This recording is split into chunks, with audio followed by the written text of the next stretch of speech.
wasn't sure what to expect. I knew that I wanted to volunteer somewhere, and I have as a top value education, and I also value children, and as a teacher I've always valued reading, and so I just saw this as a neat way to give back to the community.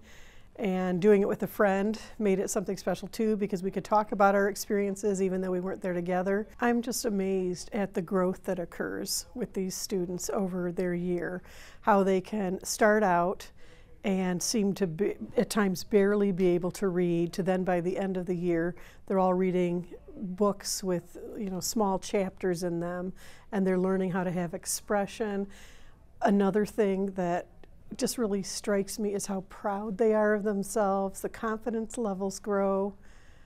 It's really heartwarming to work with them, and so it's become something very important to me, and I'm proud to be a part of this program.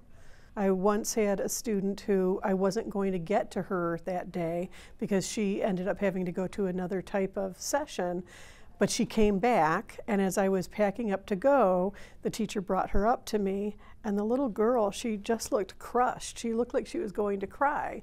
And I thought that the teacher was going to tell me something about her situation, maybe she was sick or something. It turns out she was going to cry because she wasn't going to get to read with me that day. And so that just shows, and thus I stayed. I said, oh, of course I'll read with you. But I think that tells part of the story of how important it is to these children.